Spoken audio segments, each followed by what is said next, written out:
fatto mettere sul tavolo di gioco, l'arbitro dovrà attribuire la rimessa laterale agli avversari. B. Quando ottiene sul retro passaggio punibile di un compagno, al fine di evitare la rete, gli offre il pallone con le mani all'esterno dell'area di rigore. L'arbitro sanzionerà l'infrazione con un calcio di punizione diretto e espellerà il portiere. A. Seguito di una ripresa di gioco, il protagonista dimentica di far ripartire il cronometro. Quale decisione dovranno prendere gli arbitri? Dovranno aggiungere il tempo non registrato. C. I pali delle traverse devono essere di colore diverso rispetto al rettangolo di gioco. A. Il consiglio direttivo sezionale dura in carica a una stagione sportiva.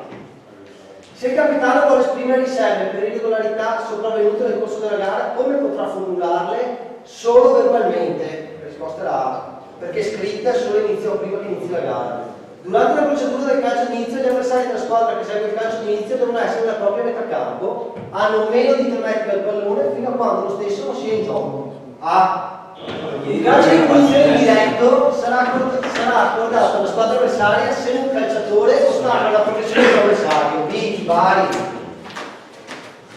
Se dopo che il tiro libero è stato eseguito regolarmente, il pallone è toccato manualmente esterno, il tiro libero deve essere ripetuto. Ok? A. Se un calciatore scorrettamente distrae ostacola il calciatore che sta effettuando la rimessa laterale, deve essere ammonito per comportamento antisportivo. B. Di Bari. Ho girato. No. Se il calcio d'angolo non è eseguito entro 4 secondi, gli arbitri accorderanno una rimessa dal fondo. Durante la procedura dei tiri di rigore, chi sceglie la porta verso la quale devono essere eseguiti? L'arbitro. C. Il calciatore lancia come esempio la scarpa contro il componente.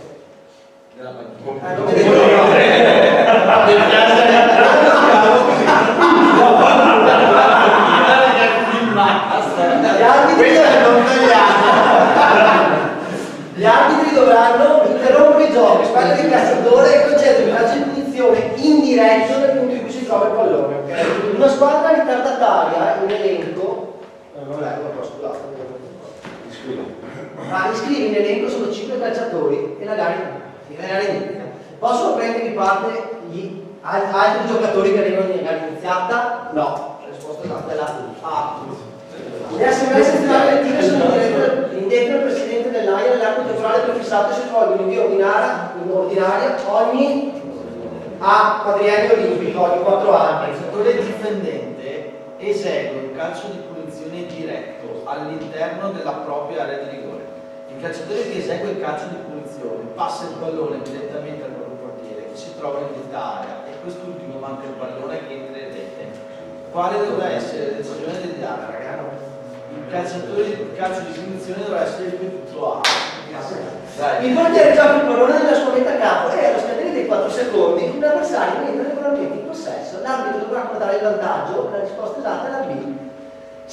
Segnalando con un braccio quanto infrazione punibile o calcio di punizione indiretto.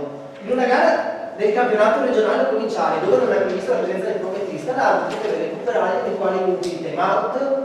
Sì, allo scadere del tempo regolamentare provvederà a indicare il numero di minuti che intende recuperare. La risposta esatta è la A di Ancona. Una squadra commette il sesto fallo cumulativo e l'arbitro che sta controllando l'area d'azione, potendosi sviluppare l'importante azione del campo, concede il vantaggio.